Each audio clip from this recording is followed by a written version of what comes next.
traditional the process. No, even New World for Barossa. New World as well. Right. We kind of, you probably refer to that New World being a little bit more, we actually call them the Parker style Shiraz. So named after Robert Parker. Parker style. Yeah. So you mean this is more Parker style? It's moving into that Parker style. So it's got a lot more concentration. The alcohol's there. There's oak there. It's got quite a lot of dimensions. And underlying juicy fruit, even though it's kind of, you've still got a lot of tannin present. Whereas I think the older styles from Barossa, which people are moving back into now, are a little bit more refined, a bit more rustic, a little bit more forest floor, not so much hanging the fruit out and chasing sort of high alcohols. Okay. It's very easy, especially. Tannins are more profound, I think, the old style. Yeah, tannins are definitely more profound. Yeah. A little bit more, they're probably a little bit more greener than anything. Right, yes. But then again, that's referring back to the fact that you have to sit the wine down and age it for some time. Sure. With like great Bordeaux's, you still want to give them 10 years. And that's purely to allow those tannins to develop. Most wine growing regions do demand that of their wines, and Barossa's no different.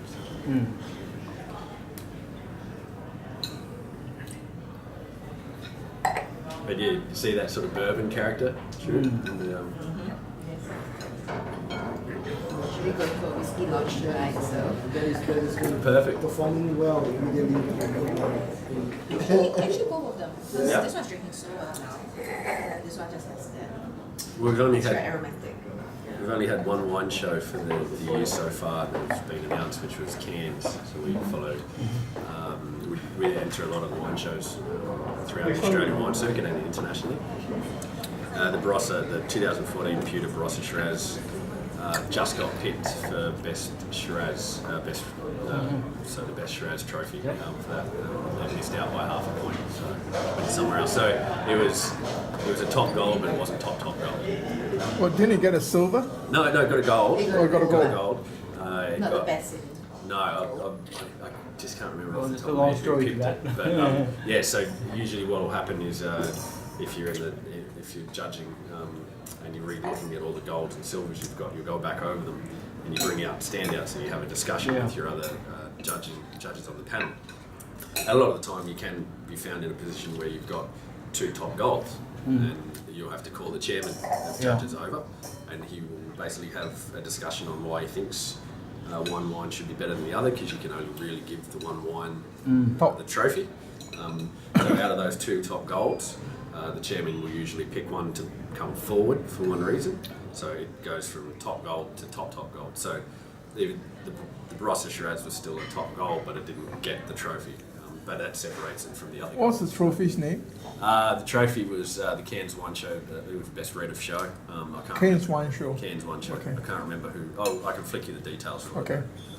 I think we put a statement out about it. But yeah, it's a good start to the year. So hopefully it's not going to be one of those vice versa years where last year seemed to do very well with whites. So this year maybe it's all about reds, or hopefully I get some sort of a trophy so I can keep my job.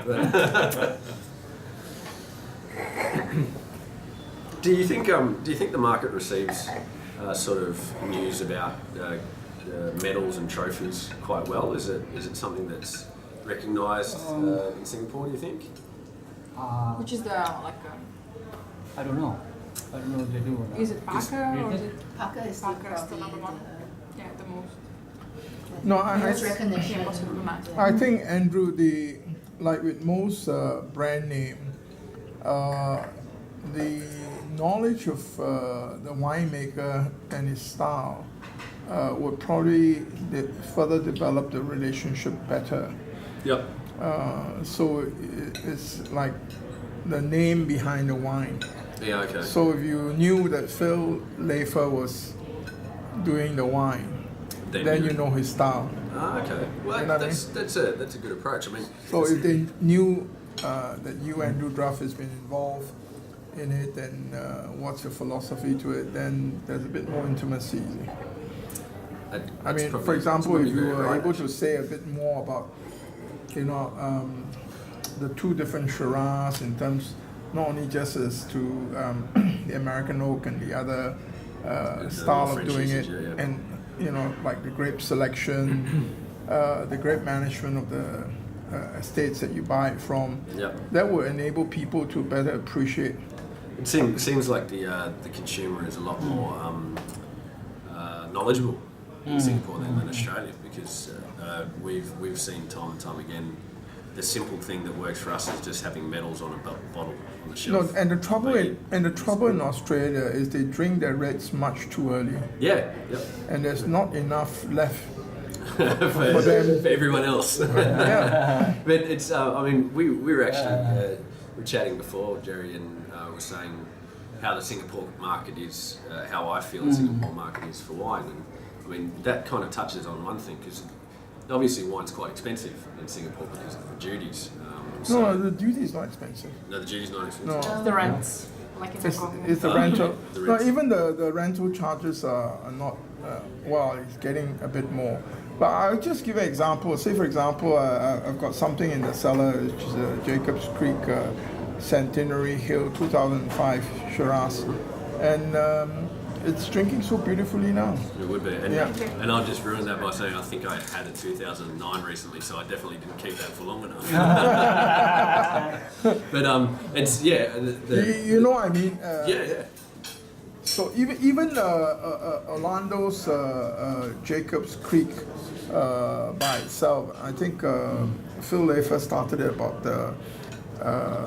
maybe about 10 years ago, keeping it, because if he doesn't keep enough of it in his library, he won't be able to know how it developed Yeah, over the years. absolutely. We've just upgraded. I use shipping containers at work, so Yeah. refrigerated shipping containers that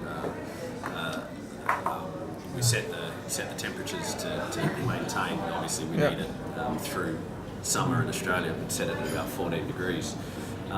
So we just got an extra one for that exact reason. So we're putting wines away for ourselves, and we have some lovely. We call them museum storage warehouses that we're doing the same thing. So most reds that I will do, I'll put at least 250 cases away, and then they stay away. So we'll release them maybe in 10 years, but it's certainly a process and a program that is very exciting to be a part of. But it seems like it's taken forever to get there. Yeah. And one other thing is that you know, to personalize the winemaker's note on the back label, Yeah. and Is it? So that means that would really Yep. help. Okay. Can I just add that not everyone drinks like Shek Kun? We're talking, he represents the very knowledgeable. Yes. Probably The 1% of the. Well, let's give some leeway. 10% Leeway, of the 10%. Thank you. that really knows the wines and know which to sell and which to drink now. But I think most Singaporeans, they buy it, they drink it within Yeah. a month or two. Yeah. And I kind of agree, especially recently, I got friends telling me that, look, life is short. You have disasters happening every other day.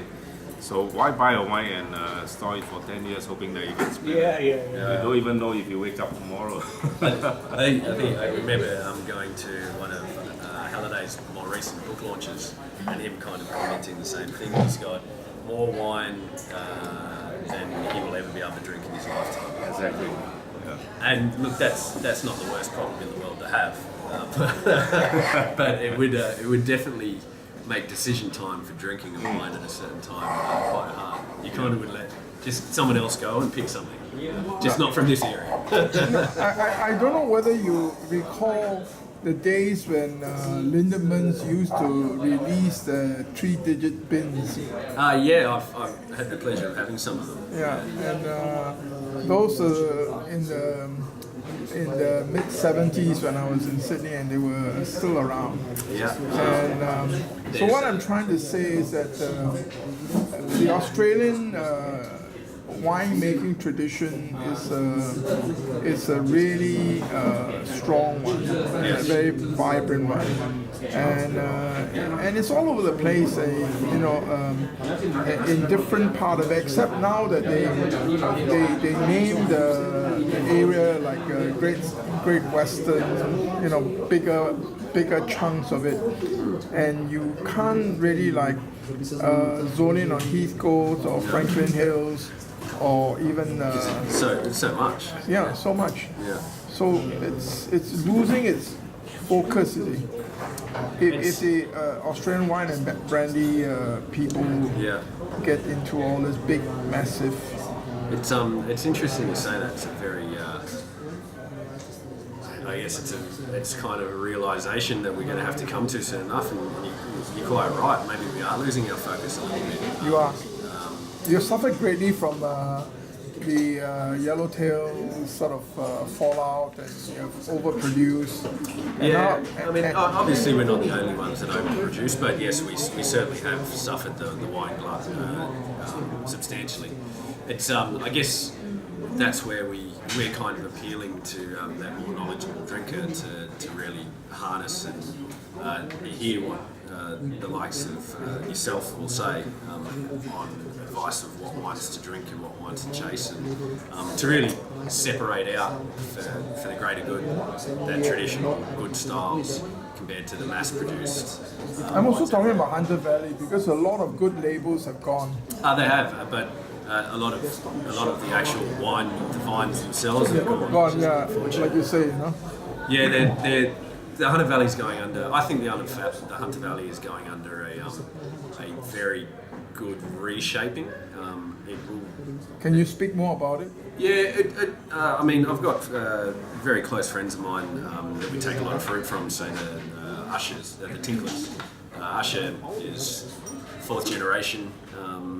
His father's grandfather and grandfather before him all had the same vineyards. He has been a winemaker at McWilliams, then Paul's Rock, and at Tinkler's Family Wines, and he's just released his own label called Usher Tinkler Wines. And I think How big is the winery? the winery, he makes it out of his family winery, Okay. about 200 tonnes, so Okay. very, very small. More on that boutique side of things, but we're kind of building I think we're building a future now, because you're right, those old labels of the past have disappeared and they've gone. I think we're going through a restructure and reshaping in the Hunter, and we're really cementing excellent winemakers and excellent quality producers. I mean, Andrew Thomas has been doing his own thing, and Andrew Margan, since they left Tyrrell's, and Tyrrell's is Tyrrell's and McGuigan's, they're kind of the major stalwarts of the Hunter and McWilliams. And, Yeah. apart from that, like Lindemans was there, and Lindemans is kind of has passed now. They're not really doing so much. So you've only got these mainstays, and it's about rebuilding and rebranding the rest of the Hunter around it and following like the. But leads that's of good the to know. Thomas. That's Yeah, good to know. I think there's excellent progression within the junior winemakers that are coming through the ranks. It's obviously Any new names? well, actually, Vindon Estate is doing some fantastic things. Angus up at Vindon has just started doing his own wines with a little bit of a different take on approaches to natural winemaking, a little bit more organic approach, and just trying to find his feet. And I think some of the wines he's making are absolutely fantastic. Usher Tinkler doing his own thing again. Do you think your espresso? You're having a double espresso. I'm having an espresso.